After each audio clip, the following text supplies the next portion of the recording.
Travel usually involves hotel reservations, transportation arrangements, and quite a bit of spending money. But imagine taking a leap of faith as a tourist surviving on just $5 a day and the kindness of strangers. Well, Leon Logothetis did just that in the U.S. and the U.K., and he's here to tell us about his travels.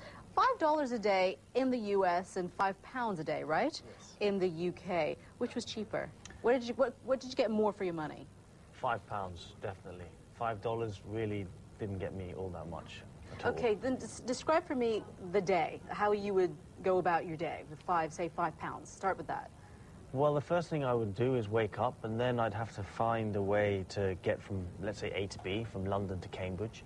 I'd have to find breakfast, lunch and dinner, and my night would culminate in trying to find a place to live. So what do you think was the most, I guess, interesting finding of your day as you were trying to find the cheapest way to travel and eat and stay? The most interesting, well, let's say the most difficult for me was finding a place to stay. I mean, you know, by the time I reached a place, I didn't have £5 left anymore. We had 50p or $1. So that was the toughest, finding a place to stay.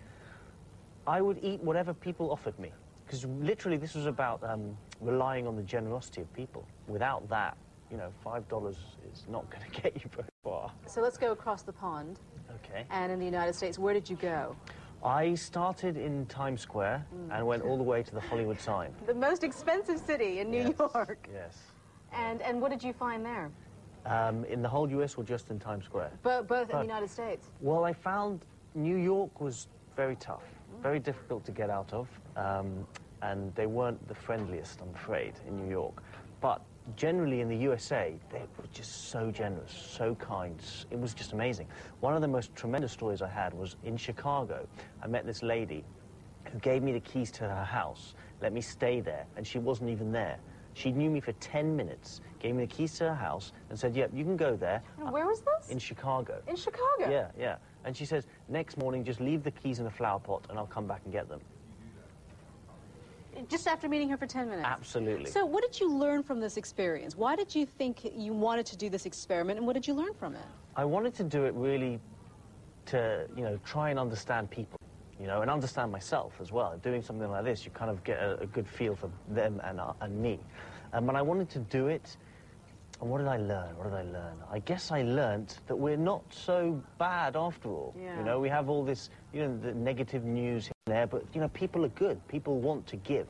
Well, we've been asking people to send us their thoughts on who they thought were, which country they thought was the friendlier, the America or Britain. And we have one here from Carrie Ann Nash, and she's in Milan, an American living in Milan. And she believes, as you were saying, that they're just about the same. People tend to develop an image about the British as that they are cold and just love drinking tea, while others believe that Americans are arrogant and think they are above the rest of the world. However, once a person gets to know them better, they realize that they're the exact opposite. Therefore, people are pretty much the same. Yeah.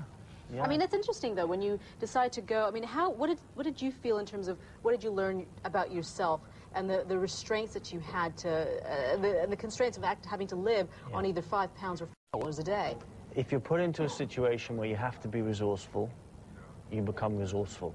That's one of the biggest things I learned, is the level of resourcefulness and the level of having to dig deep, not just in my pocket, because my pocket is pretty small, but dig deep emotionally, you know, because each day was like Groundhog Day. I had no idea where I was going to end up, who I was going to be with, how I was going to get there, what I was going to eat. So every day was a tough one. How did it change you?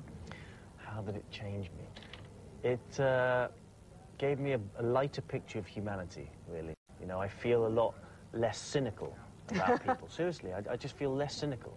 Oh, that's good. That's good to know.